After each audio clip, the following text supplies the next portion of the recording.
What are we talking about? You play to win the game. You don't play to just play. Come after me! I'm a man! I'm 40! Can't wait! Let's go!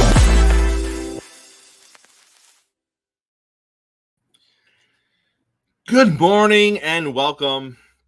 It is Coffee and Sports. It is the morning show powered by Sports Empire Network. Thank you so much for making us part of your morning routine. I am Chris, and of course, that over there, that is Mo. Mo, how are you this morning, sir? I'm doing well. Coming off of a great Super Bowl that I think a lot of us anticipated that it would be.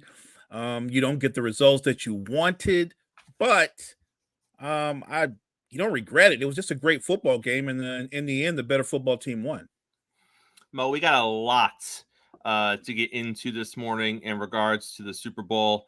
My list is a mile long, so let's jump right into it. Just give me your instant takeaway as the game is ending last night. The confetti is flying. Obviously, we know where your heart is. But as the game immediately comes to an end, what are your initial thoughts of what transpired? You know what? Honestly, in the moment, I was down, but at the same time, it's no secret I've been a big fan of Andy Reid. I admire Patrick Mahomes, so I don't want to lose. I don't want my team to lose, so I'm disappointed. I'm not upset. I'm disappointed, but at the same time, I lost to an all-time great quarterback. You're there, and it's the little things that ultimately decided that game. And so in the moment, I'm like, that damn Mahomes is just different, right? He's different. And afterwards, maybe an hour or so later, you're still sitting there. My family had gone to bed, and my wife was like, leave your dad alone. Not like I'm going to erupt or anything, but right. Leave him alone. Let him sit in it. Right. And that's what I did. You marinate in it. And you take in all the different highlights and the post-game interviews, and you're like, you know what little thing bothered you more than anything? And there were a few things that bothered you, but it wasn't one of those things where it ended in controversy.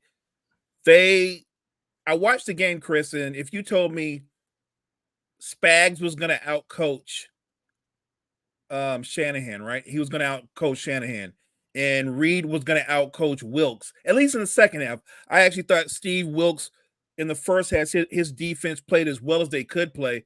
But if you told me that, and then Mahomes was going to be Mahomes, I would have been glad to just be there and have a shot to win. But no complaints when you lose to an all-time great quarterback and a guy who's, I think, stamping his ticket to being one of the all-time great coaches. You just take it on the shoulders and keep it moving. I mean, I know we're going to get into play calling and things of that nature, but I just think that in the end, KC was just a better football team. My wife watches, I attempt to get her to watch a Dolphin game every week. So she has, 17 chances a season to watch a complete football game. But it never is the case. There's always something that comes up when the Dolphins are playing to where she can't really be invested for more than 10 or 15 minutes. But she watched the entire game last night. And as the confetti is flying and we're well into the post-game comments from everybody, the commissioner, the coach, the players, and all that, they pan to the Niners sideline, and there's a couple guys who are just still sitting on the bench, and they're covered in confetti, and they're not really moving, and they're just kind of sitting there.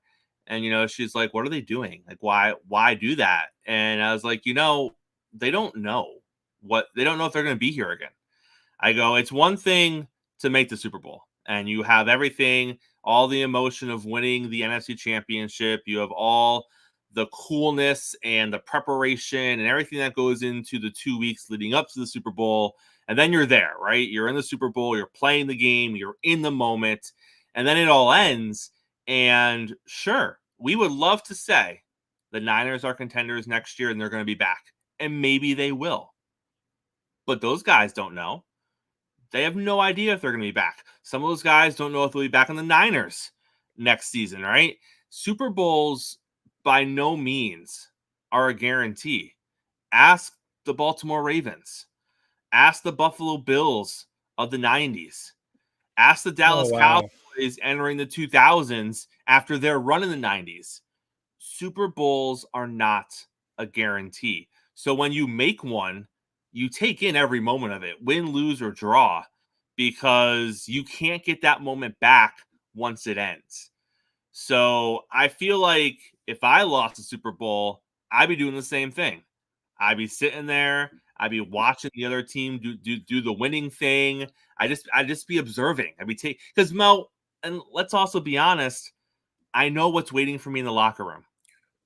And I'm in no rush to get to that either. I'm in no rush to get to the locker room where it's not going to be, the happiest of environments. That's where my mind would be. There isn't going to be a celebration where everyone's going to kind of be going through things around you. I would much rather just sit on the bench for an extra 20 or 30 minutes and just soak in whatever there is to soak in.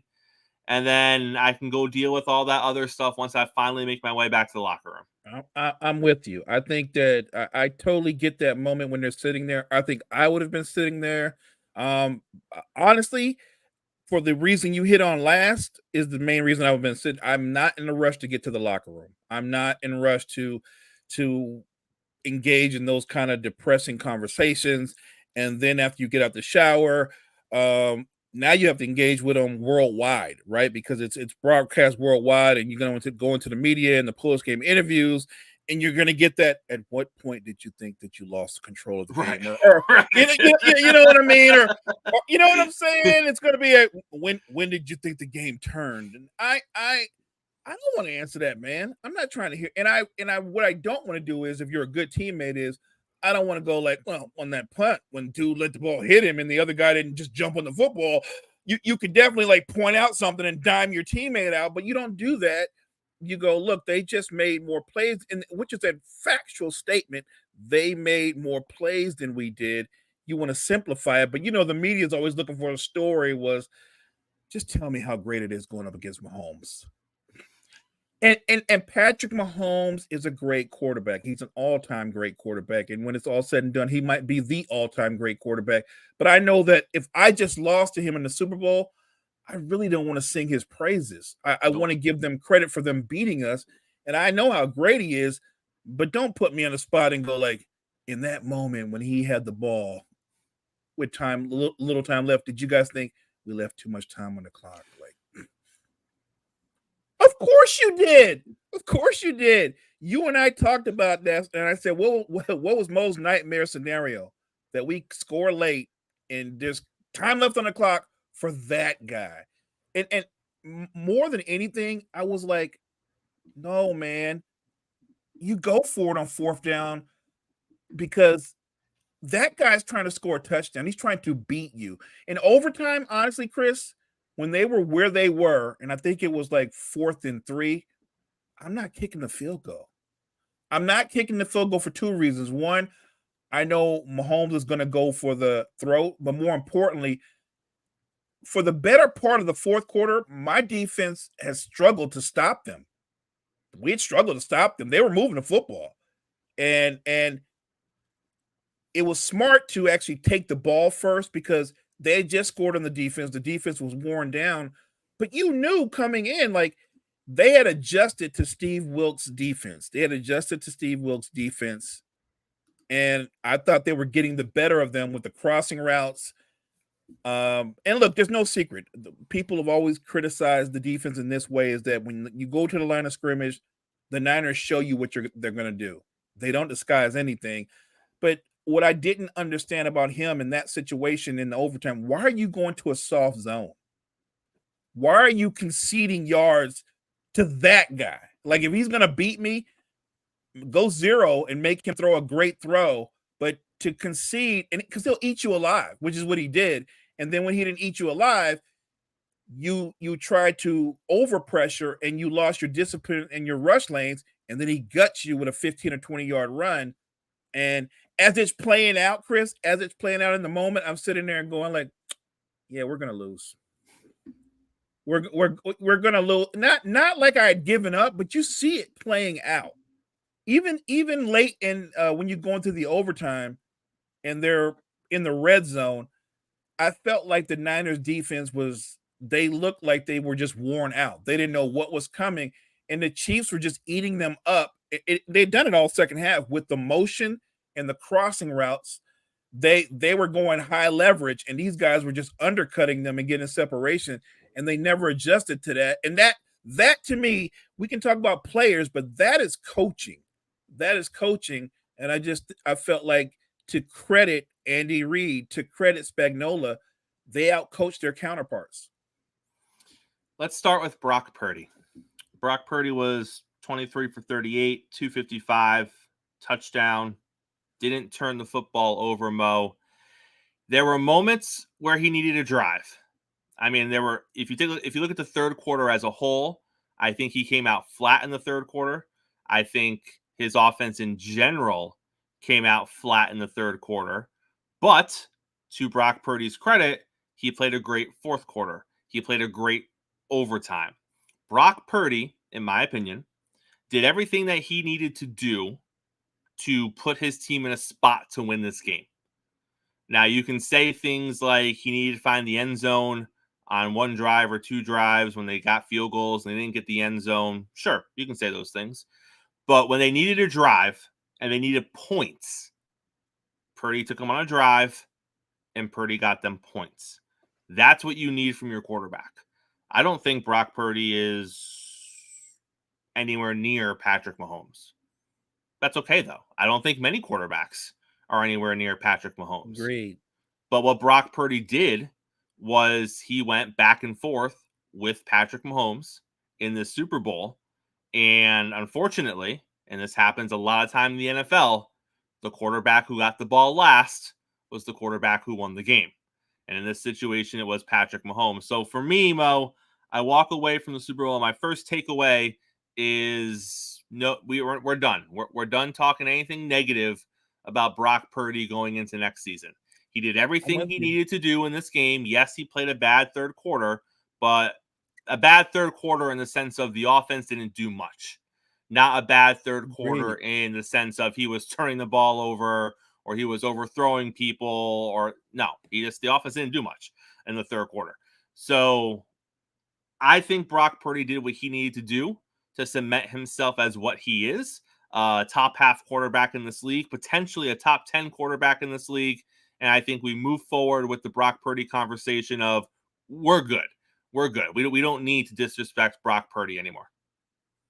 No, I'm with you. He's just a good football player. I was disappointed that they didn't get touchdowns, but I didn't say that had nothing to do with Brock's ability as a leader. There were a couple of plays where he moved the pocket, climbed it, and then made great throws. Like, did he struggle in the third? He did, but I want to credit that more to Spagnuolo's defense. Look, the Kansas City's defense, I kept telling people coming into this football game, their defense doesn't have the name recognition, but it's a better defense than the Niners defense. It is a faster defense. It's a more disciplined defense. And I thought that what I didn't understand with Shanahan was he was really trying to force the ball in different situations to Debo, and I didn't understand that. I didn't. I do think you want to get the ball to Debo, but you don't want to try to force it to him. I've been telling people this for the better part of 3 years. Debo's a terrific football player. He's a great playmaker. He's not a great wide receiver. He's not a great route runner.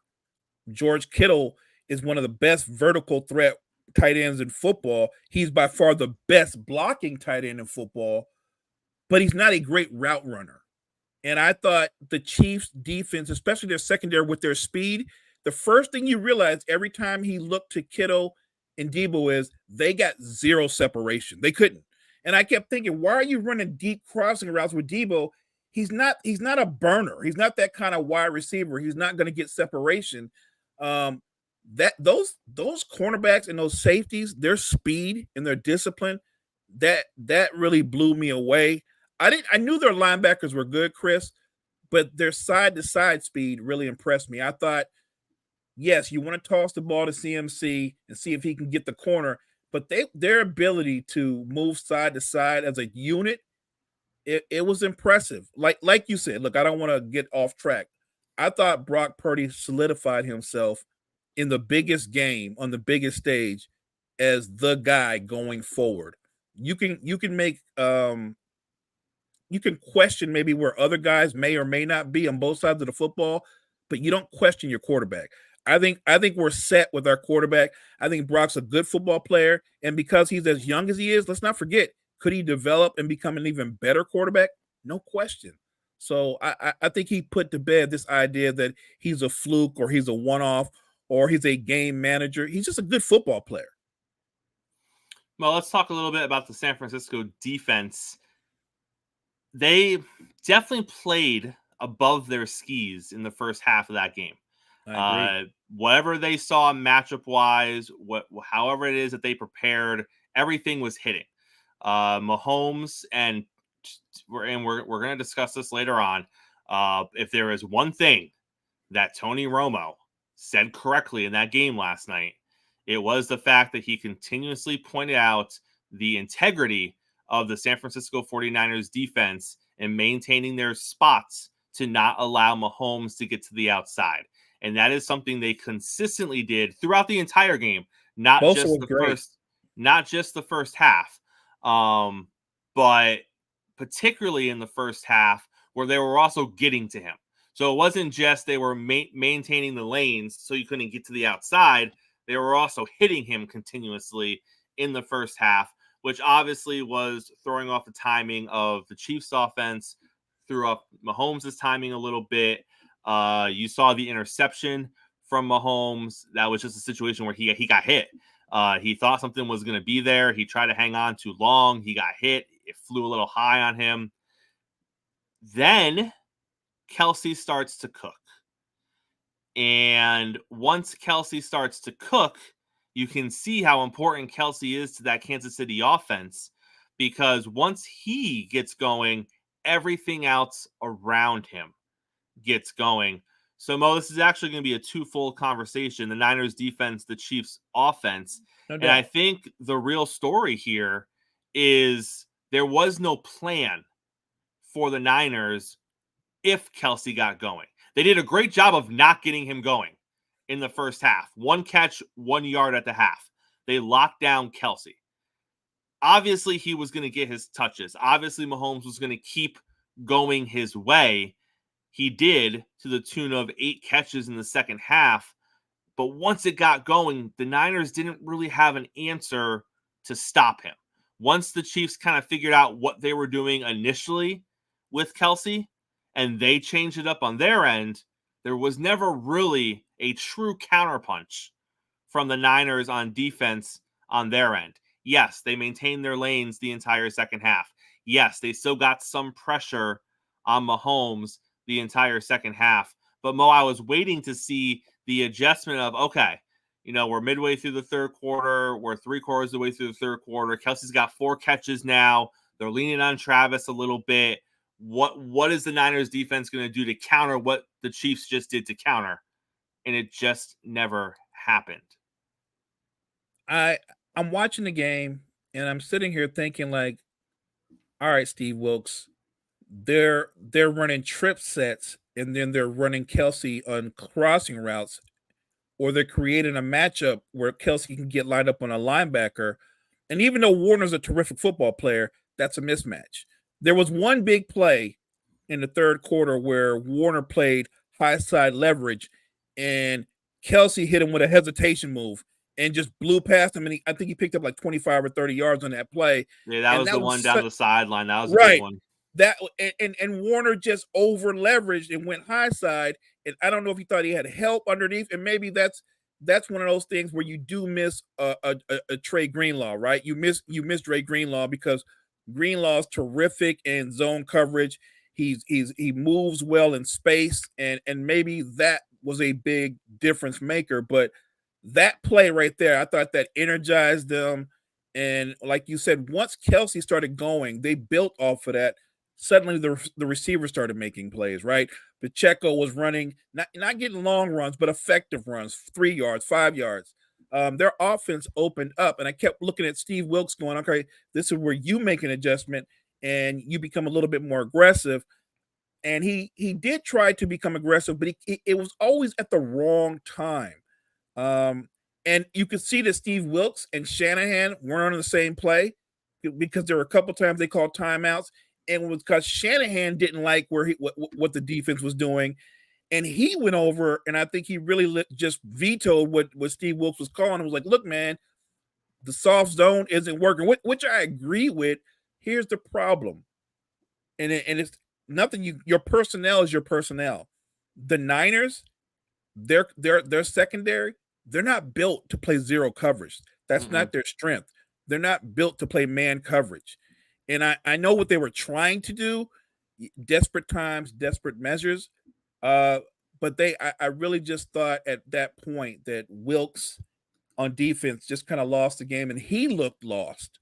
And you're right. Look, I thought Bosa was terrific in staying in his lanes and showing discipline and not letting Mahomes get outside of him and making Mahomes backpedal, making where Mahomes couldn't like plant or throw from his strong side. What I didn't understand though is that I would have had more zone blitzes. I would have mixed it up. I would have done something other than playing because they did two things, Chris. It was soft zone cover 2, or they went 0, and they just didn't. They didn't hit on any of that. Once Reed figured out if I go trips high or I do motion to see what they're in, I can go crossing routes, and it's not illegal because all teams do it. They do these little rub screens. The Chiefs might do it better than most people, and the 49ers could not slow down any of the crossing routes. They were there the rest of the entire game, and that's why when we went into overtime, I was sitting there like, we have to score a touchdown. We have to, because if we score a touchdown, it changes the situation and puts more pressure on them. When we kicked the field goal, I'm sure a lot of people were cheering. My head went down.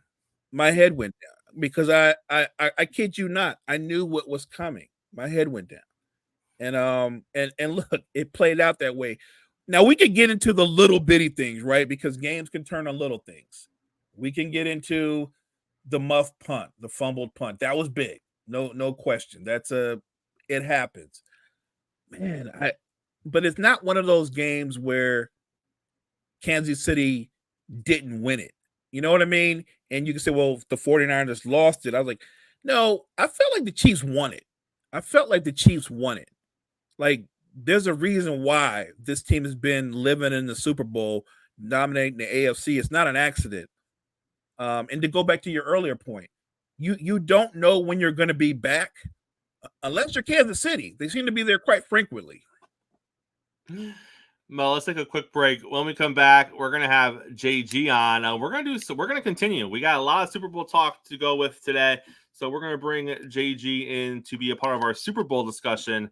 All that on the other side of the break. Don't go anywhere. Coffee and Sports. It's the morning show here on Sports Empire Network.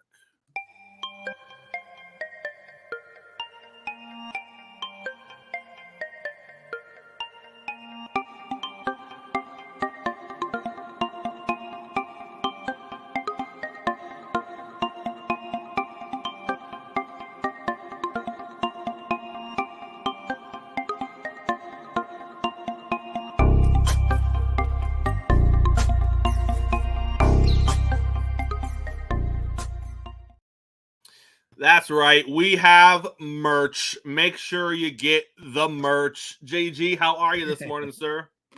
Doing good. How you guys doing this morning? Doing well.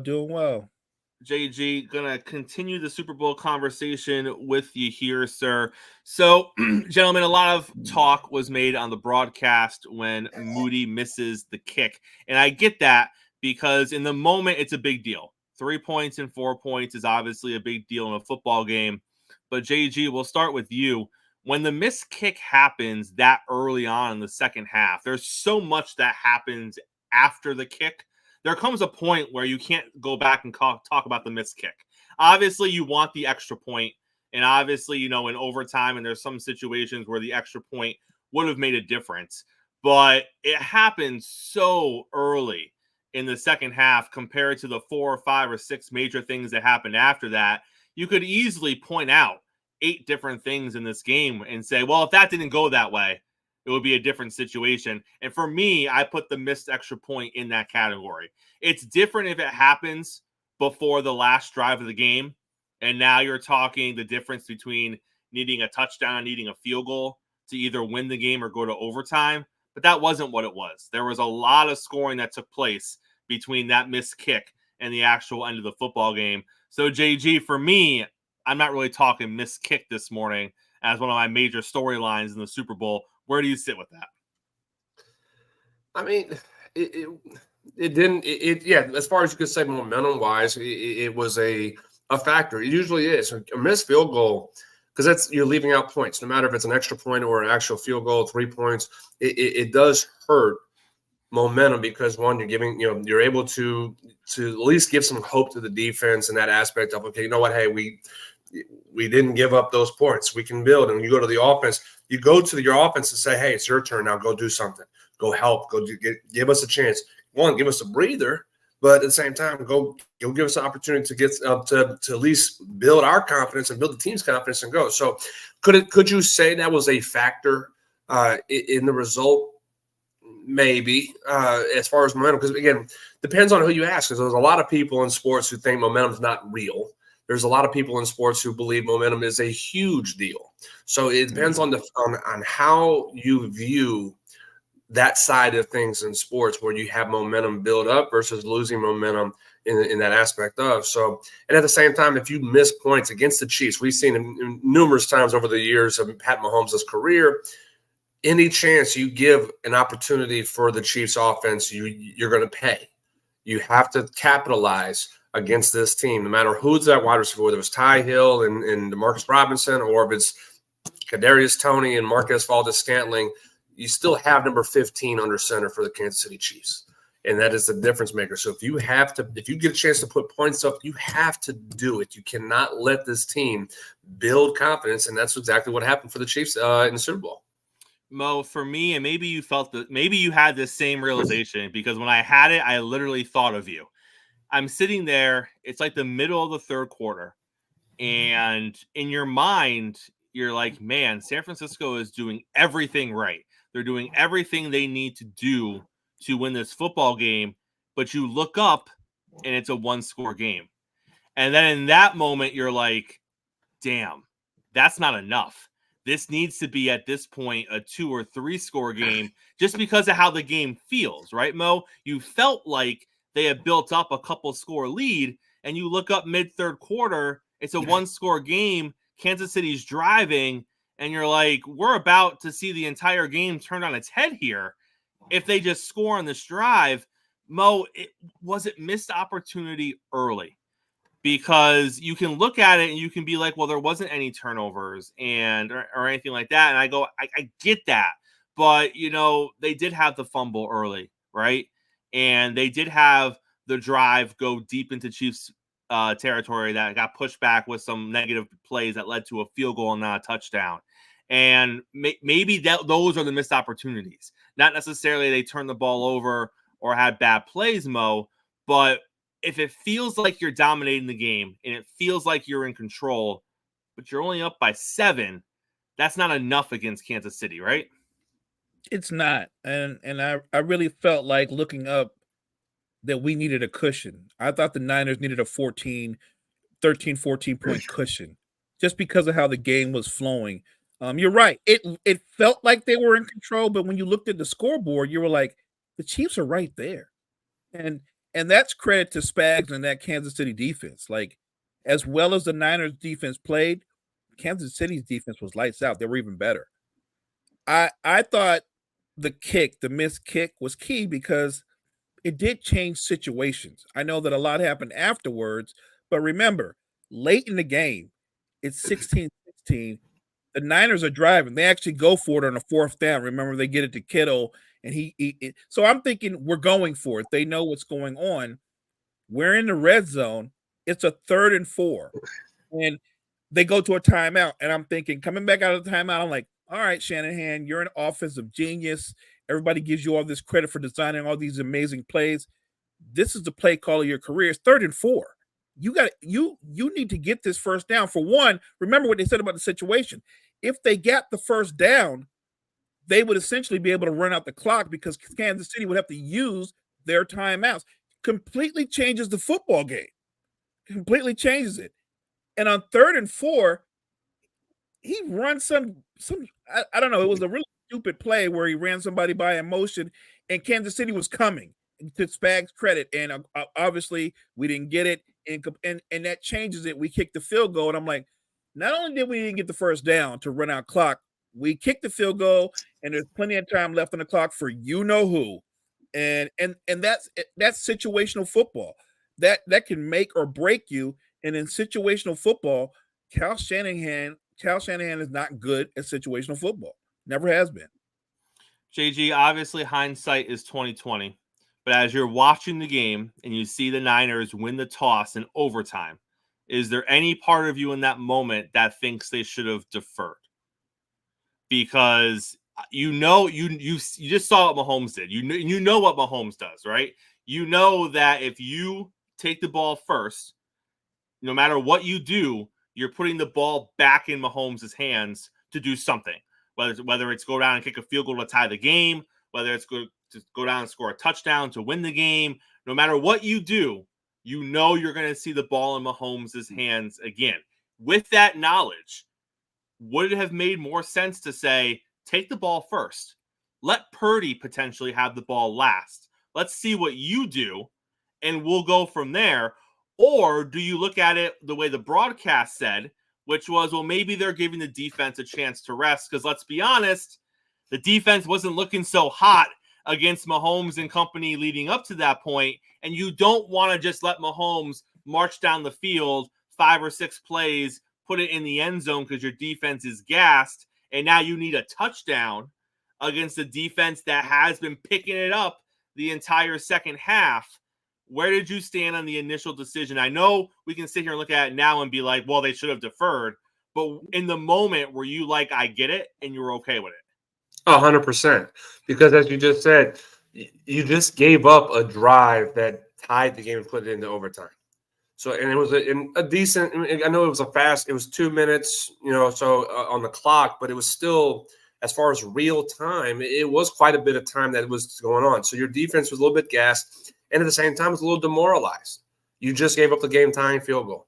So I agreed with the decision to put the ball on your offense, to let your defense recollect themselves, regroup, refocus, and be ready to go when it's their turn to get to be on the field.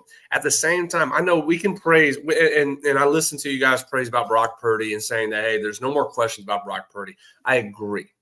Brock Purdy has earned every opportunity that he has gotten, and he has earned the respect of the NFL at this point. But we haven't seen him have to make a drive in the biggest games that that are there.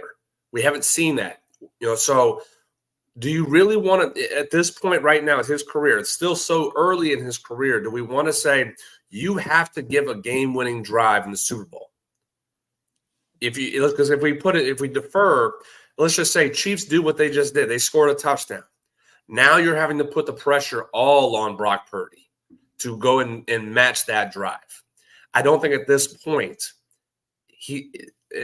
I'm being, again, just trying not to be unfair to him at this point, but I don't think he's quite ready for that moment just yet. He will be as he continues to grow and develop as a quarterback in the NFL, but he's still a young quarterback. He is still learning how to be a quarterback in the NFL, even though he's been very successful from the very beginning. But that is a moment that you have to be 100% certain and 100% confident and 100% trustful to your quarterback to handle that position.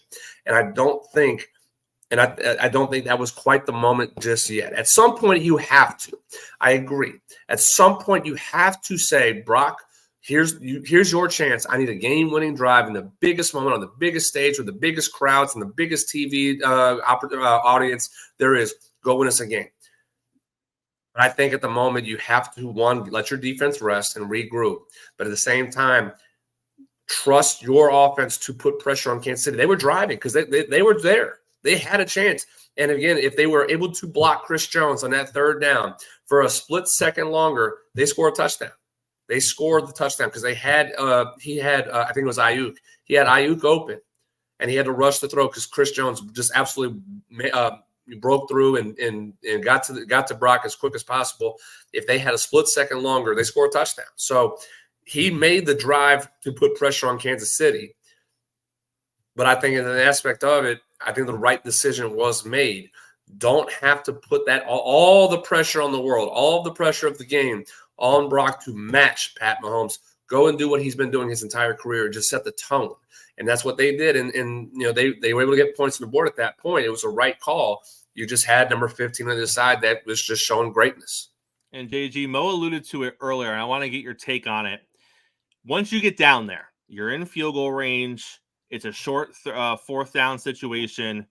Do you go for broke, and do you try to put it in the end zone on fourth down, or do you take the points? Because you're giving the ball back to Mahomes, and you know who he is, and you know what he's probably going to do. Do you need the touchdown in that moment, or do you trust your defense and say, because let's be honest, if you go for the touchdown and you don't get it, it's because you didn't trust your defense. So that's a message you're sending to your defense. If you don't, right? If you don't go for a field goal there, regardless of what happens next, before the play is even run, you don't trust your defense to stop Patrick Mahomes. I don't think that's the mindset in today's NFL anymore because everybody goes for two. And it's not necessarily – it's more of saying I'm going for two to win the game. And if I don't get it, guess what? I do trust my defense to hold them. Okay. I think that's the mindset in today's NFL. 15 years ago, 100%. 100% that was probably the idea. I've got to go for a touchdown because I don't think my defense is going to shut them down. But in today's NFL, where everybody goes for two, no matter when, no matter where, no matter why, no matter how, they're always saying, well, hey, we're going for two, we're going for the win. If we don't get it, I have a good defense on the other side that's going to slow down and stop them. So I think that's a different. I think that's the old school mindset that is no longer existing in today's NFL. I do think though that was the right call to go for points. Because, again, you have number 15, and you have a really good kicker on the other side, and Harrison Butker as well. That if you get in the field goal range, he's been automatic in postseason play throughout his career. And he was 4 for 4 that night. There you go. So you needed points, and to continue putting pressure on the Chiefs to have to either match and kick a field goal or put a ball in the end zone. So again, hindsight and all that, I get it. I think Kyle Shanahan made the right decisions throughout the game. The Chiefs just had number 15 and Andy Reid on the other sideline that matched them and was better than them. I would just push back on this. Going for the three, it says you don't trust your defense. Oh well, they weren't stopping them, and no, I'm just saying. No, I got let's you. Let's just be real. They weren't stopping them, and at a minimum, let me keep it 100. At a minimum, when Kansas City got the ball back, at a minimum, they're getting a field goal, right? They're getting a field goal. So all you were playing for basically is to continue the game. My point is, it was like 4th and 3, and you're in the red zone, and you know who you're playing. I would have went for it. If you don't make it, you don't make it. If your defense doesn't stop them, they weren't stopping them anyway. It wouldn't change nothing for me. They weren't stopping them anyway. Like, why not go for the touchdown? You're supposed to be this great, brilliant offensive mind. And in the 2 biggest drives of your career, you come up empty with the play call. Like that third and 4, that wasn't just to score points. That wasn't just to score points. And I don't know if JG remembers the situation, but that literally seals the game if you get that 4 yards. Never mind. I don't know. Now, you can't guarantee your kicker makes the kick, but you're well inside the 20, and you get to milk out the entire clock. And you can't design that play, that one play. Look, my frustration with Shanahan is what I don't understand is in that kind of football game, and because it wasn't a high-scoring football game, you come out in the second half, and your first offensive possessions twice, they're all passes. They're all Mhm. passes. They're all passes in that football game because it was smash mouth. CMC, you carry the ball 30, 35 times. And I don't care if you average 3.5 yards or 4 yards, but in that football game, he should have carried the ball at least that many times. This guy comes out and he concedes the line of scrimmage and throws passes. And they're not just passes, they're bad passes because he's trying to do that stuff where it looked like it's a jet sweep. The problem is when you do that and you bring somebody across, immediately when the defense is going vertical and flat, you don't have to worry about that guy. And they just blew up everything over and over. And he kept doing that. Like, how many times during that game did Brock Purdy do play action, but it was the bootleg play action? And every time he did it, a Chief was right in his face ready to throw the ball immediately. He couldn't plant because his coach was calling stupid plays. JG, before we get you out of here, I want to talk about something that I don't think is going to get talked about a lot today because the Chiefs won the game. And that is the incident on the sideline between Travis Kelce and Andy Reid. Now, obviously, maybe it looked worse on camera, but I think it's very hard to look at that situation and not say that, one, Andy Reid was completely startled. He was unaware that Kelce was coming in hot. 2, Kelce definitely got a little physical with his coach. Not saying he was going to hurt him, but, you know, Andy Reid isn't a young chicken out there. He's not 30 years old. He definitely bumped him a little bit. 3, there was definitely a Chiefs player, I believe it was McKinnon, that was pulling Kelce away from Reid in that situation. So there was a third party that was witnessing the entire thing and felt like he needed to pull Kelce away from the head coach in that situation for whatever he felt was going to happen. And I don't want this conversation to take a turn, but I am going to open that door because I'm going to tell you about a tweet that was made last night from another NFL player. And I think it's valid for this conversation. I don't know if you guys saw this, but the young man from the Eagles, remind me of his name. It's not Smith. It's their other receiver. Not AJ, huh? AJ, not AJ. Yeah, AJ Brown. Yep, AJ Brown tweeted right after the incident, if I did that, they would have kicked me out of the whole damn league. And it's, again, I don't want to fully open that conversation. I don't know about but that. I look at it, and yeah, in the moment, they talked about Travis a little bit. During the halftime show, I believe Boomer Esiason, called out Travis Kelce and said that wasn't appropriate. But again, they go on. They look great in the second half. Kelce has a big game. They win the Super Bowl. I'm looking at some of the conversations on morning talk shows this morning. Guess what we're not talking about? Travis Kelce getting physical with his head coach. JG, is it a heat of the moment thing? Is it just it looked bad on camera, but it wasn't that big of a deal? Where do you sit with it? Because you've been around players, you coach players, you were a player, you know the heat of the moment, you know the frustration. And he was frustrated. He was frustrated because he wasn't in the game, and they kept pulling him out randomly during that first half. And there were a couple things that happened during the first half when he was out that he felt probably wouldn't have happened if he was just on the damn field. And clearly he felt he should have been on the field.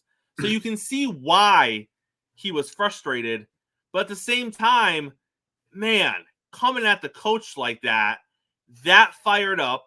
It was terrible optics. Is it just a situation of bad optics? Where do you sit with it? You can be frustrated and still keep your cool. Right. So I don't condone what he did. You can be frustrated, but you don't put hands on anybody, especially your head coach. We've seen it before. Again, that's why we've seen it. I'm trying. I know AJ Brown's tweet. I'm really not going to try to touch that one. But we have seen numerous times players lose their cool. We have seen at times players, kind of shove position coaches on the sidelines. We've never really seen anybody go after the head coach like this, and it's very often. And at the same time, like I said, there's so many better ways to go about it, especially someone who's a veteran, who's Hall of Fame bound at some point when he retires, and you have this outburst because you're frustrated. No, that's an excuse. It does bother me, and I hear you that it's not being talked about. That bothers me. Because the Chiefs won the game, because I do think that if the Chiefs would have lost, this would have been a bigger issue. This would have been talked about more. This would have been highlighted. It would have been on a microscope as much as you could think of. But because they win, it gets blown away. No, it doesn't. And I think this is something that it does need to be addressed and talked about. It needs to be, and it actually needs to be talked about a lot more, because that behavior, I don't care who you are. I don't care that you're the best tight end. I don't care if you're the best receiver. I don't care that you're the best quarterback. I don't care who you are in this sport or any sport that there is. You don't put hands, bump it. And I'm not sitting here saying he put hands like, about to throw a punch, but he did bump. He body checked, hockey body check, if you will, into Andy Reid that absolutely caught him off guard. There's no excuse. There's absolutely no excuse. You can be frustrated. Go to your position coach. Go to your OC. And then go to Andy at some point when the defense is on the field and say, "Hey, why am I not on the field in this?" There are so many better ways to handle yourself as a professional on the biggest stage with so many cameras on you. You don't think that anybody was going to see that? And that's why, again, it does bother me. And I'll say this: to an agreeing of AJ Brown. It would be talked. I'm not going to say that he would have been thrown out of the stadium, right?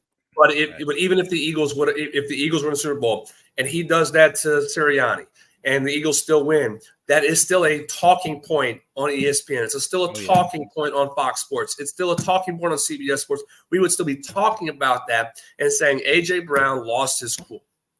And I think that's where I say he is fair in his comment on Twitter, that it would be talked about, and we're not talking about this with Travis Kelce. And I'm trying really hard not to say potentially why. It's not my place, but I do agree that there is a double standard in this situation, that why Kelce is not being talked about, and I think that's unfair in this situation. He absolutely needs to be talked about. It needs to be ridiculed for his behavior on that stage. At the same time, I hope there's a fine in place that goes to Kelce, because you don't do that. You are a veteran Hall of Fame tight end. You need to conduct yourself in a much better way around your head coach, around your team, to compose yourself on the biggest stage. And he did not do that. He failed in that aspect of. Well, let's take AJ Brown out of it, and let's just insert perceived diva wide receiver. So now it could be AJ Brown. It could be Stefon Diggs. It could be any other receiver that has that persona, fair or not fair. If they did it, I agree with JG. It would still be a talking point this morning. If that's Buffalo, and Buffalo wins the Super Bowl, and Stefon Diggs, halfway through that game, bodies up their head coach, McDermott, I think we're still talking about it this morning. No question. If AJ Brown bodies up Nick Sirianni, I think we're still talking about it this morning. And I don't know if it's just because that's not usually Travis's MO, even though he has been throwing helmets recently. And that also happened. That wasn't caught on camera, but the broadcast booth alluded to the fact that prior to the body bump, he did chuck his helmet somewhere again. So this wasn't just I'm standing next to Coach Reid, I see something happen, he's right there, I explode in the moment. He already exploded somewhere else on the sideline, chucked a helmet, and then went to find Coach Reid to confront him about it during the game, Mo. So this isn't just a split second, I lost my cool. There was at least a 10, 15, 20 second buildup to this, from the helmet chuck to going to finding Reid to having that interaction. So I don't, and I'll just say it, I don't want to get into a race conversation because I don't think that's what it is, but I do think there is a double standard. I think that there is a perception amongst certain players in the league, and because of that perception, they would be totally raked over the coals for this. I think that for whatever reason, even though Kelsey exhibits similar actions, he doesn't have that perception. So as a result, people are just like, heat of the moment. And it's heat of the moment, and he's a competitor, right? That's the line. Or to me, look, Kelsey's obviously a media darling, right? They love him. They love the story with him and his brother, both great players. But when that happened, I was sitting there like, somebody on the team should check him. Somebody get to Kelsey, because you could tell like Reed almost lost his balance on the encounter. Like it was, you look, and I don't care if your coach is 35 years old, but Andy Reid happens to be in his mid to late 60s. Somewhere around there.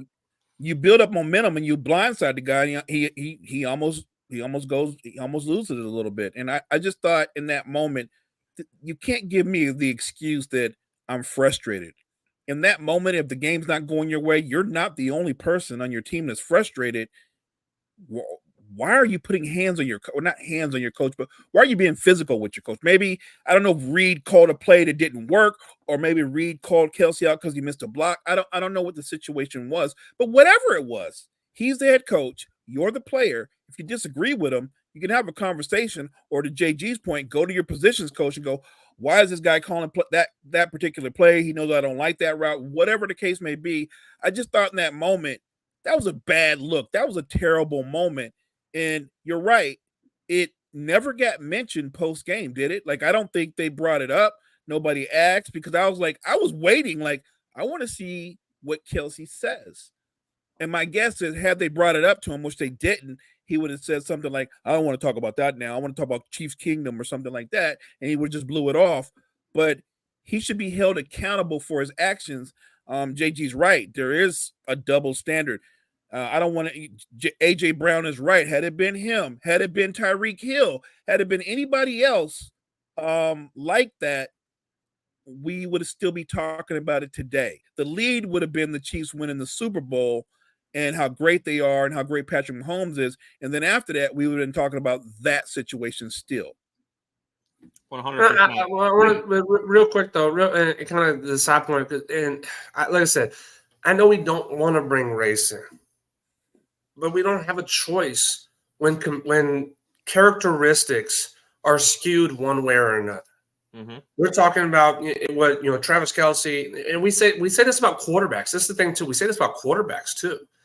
When Tom Brady, has his antics on the sideline for so many years, that's a competitor. Passionate. When it's passionate, he's competitive, he's fiery, and then when you have Lamar, Pat Mahomes, let's just say Pat Mahomes, Lamar Jackson, Donovan McNabb, being over the top. So we have the positive characteristics and the negative characteristics. Wide receiver, diva receiver. Why is that not being used about Travis Kelce? Even though I know he's diva tight end, because this is not the first time we talk about the helmet throws.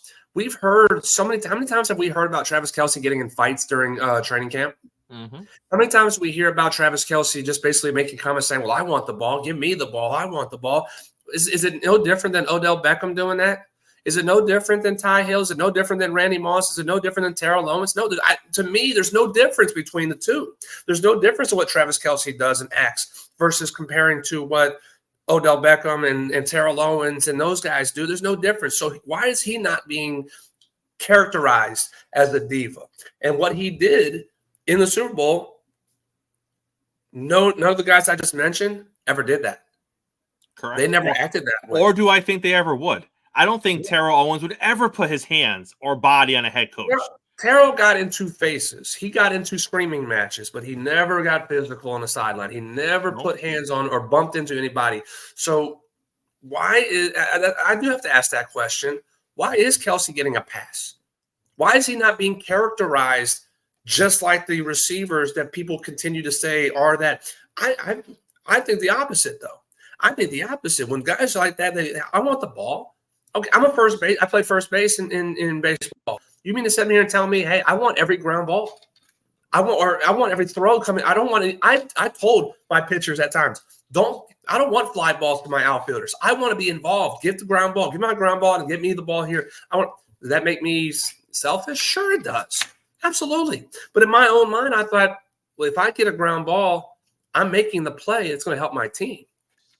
All those guys, when they sit there and say, I want the ball, I want the ball, I want the ball, it's because they know, hey, guess what? I'm the best receiver on the field. I'm the best player on the field. Our chances of winning increase when I get the ball. That's competitiveness. That's fire. Okay. So what if we had receivers go, I don't want the ball. Don't throw it to me. Lazy, not in it, not invested. Right. Yeah. Right. So if we're going to characterize negatively about guys who are divas, Travis Kelce needs that same title because he has been this way his entire career. And I'm sorry, didn't he do a reality show at one point? Yeah, he did. Isn't that not a diva? Right. Isn't that not a diva? Right. Now you He did a freaking dating reality show. Please correct me if I'm wrong. Did Terrell Owens ever do something like no? No. Randy Moss? No. Odell Beckham? No. So, my God, why isn't Kelce getting the title of diva when he's done things that divas do? I don't. So no. I hope it does get talked about. I hope it doesn't get swept under the rug, just because they won. And he needs to be criticized more and more than anybody that we've just named because of doing something that guys do not do on the sidelines. JG, we appreciate you having you on the show this morning, sir. Question. We are going to talk baseball tomorrow, I promise. Hey, spring training reporting on Wednesday. Baseball season's finally here. It's here. It's here, baby. All right, JG, have a good day, sir. Appreciate it, y'all, as well. Mo, before we get out of here, before we close it out, and we're going to continue talking Super Bowl tomorrow. This wasn't just a one-day conversation.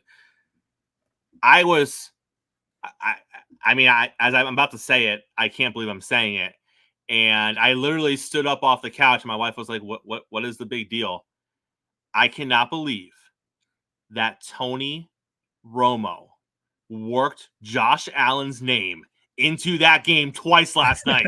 Twice. He mentioned to get Josh Allen into the game twice. And the first time was the most ridiculous thing ever because he's literally sitting here like, I've seen Chris Jones do that to two quarterbacks now. Because Chris Jones rushed and forced a bad throw, and there wasn't a touchdown as a result of it. And I literally, when he said that, I turned to my wife and I go, "What a freaking idiot! He's done it twice tonight to the same quarterback. Why are you saying you've seen him do it to two quarterbacks, Romo?" And then he goes, "And he did it to Josh Allen." I'm like, "No, he did not.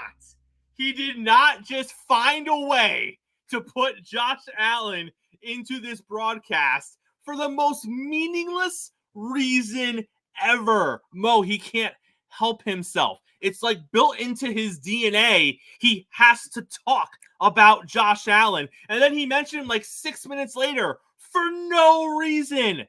Mo, I can't. His love for Josh Allen, I can't do it anymore. I can't. It is devotion. It's a commitment. I laughed the first time and I thought maybe it's a fluke, but he did manage to do it again. and I just laughed at. I don't even think you know what? I'm gonna be honest. I don't think he even realizes it. I think he mentions Josh Allen in every conversation. I think he's watching his kids play ball and he's like, "Man, you got an arm like Josh Allen." Right, I think he's watching. I think he goes to training camps and he's like, "Oh man, you got legs like Josh." Like I think he just works Josh Allen. Oh, you like vanilla frosting too? So does Josh Allen. Josh Allen, right? He just works it into every conversation. It's ingrained in his DNA. I'm with you 100% on that. He really needs to be Josh Allen's agent. He does. I think that's a nice segue for him to leave the booth and to really continue his football career. And he can do that side by side with his idol, Josh Allen. Every day. Mo, close us out, sir. Thank you guys so much for all the support. Thank you guys for up in the chat. We appreciate you. Check out all the great content that we have to offer on Sports Empire Network. Check out the Empire. Hey, you better be back here tomorrow. We got more Super Bowl stuff to talk about. We're going to be talking about Travis Kelce not retiring. We got a hit on the Nickelodeon Super Bowl broadcast. That was incredible. We have the halftime show to break down. We have Super Bowl commercials to discuss. We got some stuff to talk about Tua Tagovailoa, not just his Super Bowl commercial, but we got some other Tua stuff to talk about. All of that and more tomorrow here on Coffee and Sports. It's the morning show powered by Sports Empire Network, and we will see you tomorrow morning. I mean, you can see right now, without LeBron, Lakers are struggling. Let me tell you about a team I hate, all right? I know the Dallas Cowboys fan is here, so I had to make sure he knew how much I hate this team. I'm ready. I've often said that the people who run baseball, they try very hard to ruin it. I'm from Brooklyn. I don't have a problem saying it to his face. Oh, I'm from Brooklyn. Hey, you guys any